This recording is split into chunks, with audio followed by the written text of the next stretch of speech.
There comes a point in a failing relationship when a home grows unnervingly quiet. Not the peaceful kind of silence, but the heavy, oppressive kind that signals the end of genuine connection. That's what our house had become. Words between my wife, Nicole, and me were no longer bridges, but weapons, filling the space where warmth and understanding used to exist. Her gaze had lost the affection it once held. Every smile felt forced, every exchange carefully measured.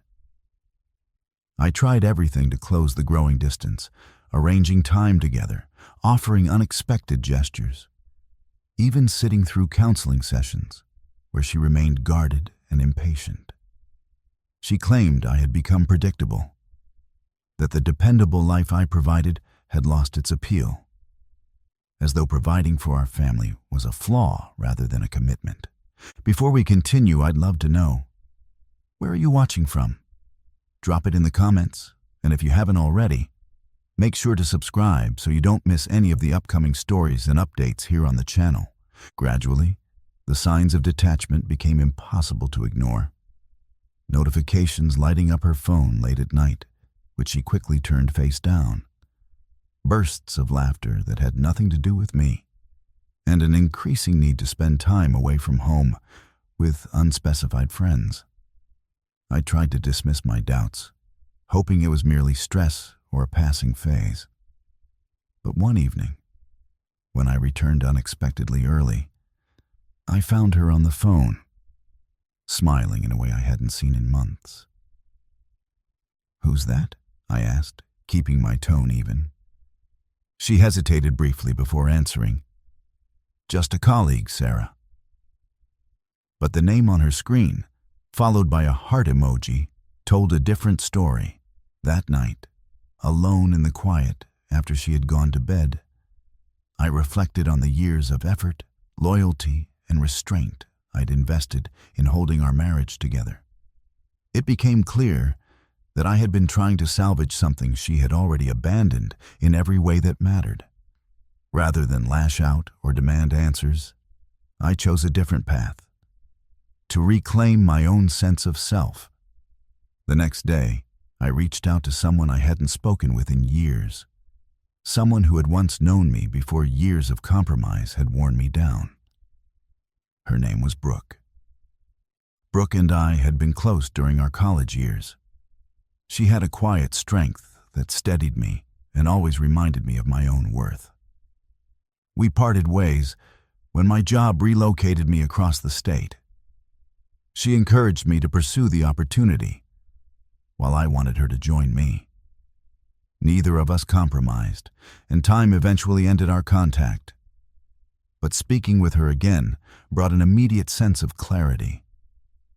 When I explained the situation with Nicole, she listened without interruption.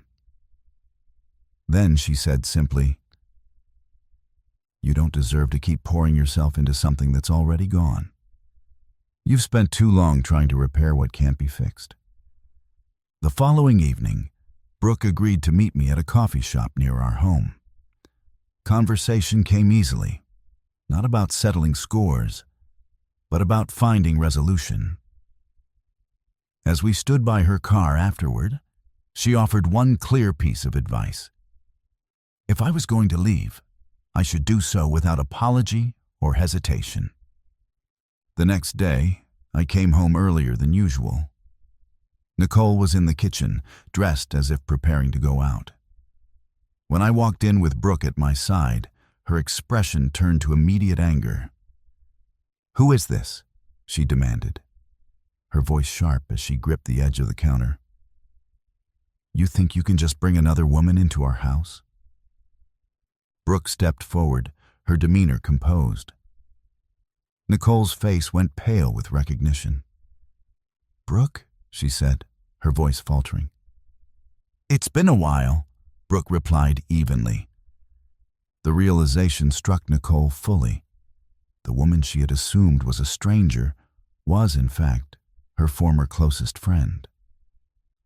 The room fell silent.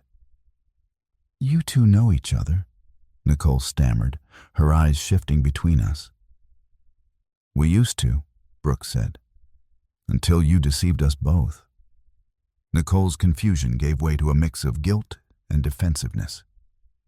This is ridiculous, she snapped. You brought her here to embarrass me. No, I said, my voice steady. I brought her here so you could see the man I was before I let this relationship convince me that constant conflict was normal. The man who knew what mutual respect actually looks like. Nicole's retort died on her lips. For the first time, she had no response. She stood motionless, her composure unraveling. I spent years trying to make this work, I continued. I overlooked every slight, every demand, every attempt to shift blame. But I'm finished accepting discord as the price of staying together. Without another word, I placed my keys on the counter. Turning to Brooke, I said, "Let's go." We left the house together. As we stepped into the crisp evening air, I glanced back once through the window. Nicole remained where she stood, isolated in the silence she had helped create. For years, I had believed resolution required explanations or closure from her. That night, I understood that true resolution meant leaving without needing either. Brooke said nothing as we drove away. She simply placed her hand briefly over mine. A gesture of support, not romance. Weeks later, Nicole attempted to reach out. I chose not to respond. Some endings require no further discussion. As for Brooke, there was no rush to define what came next.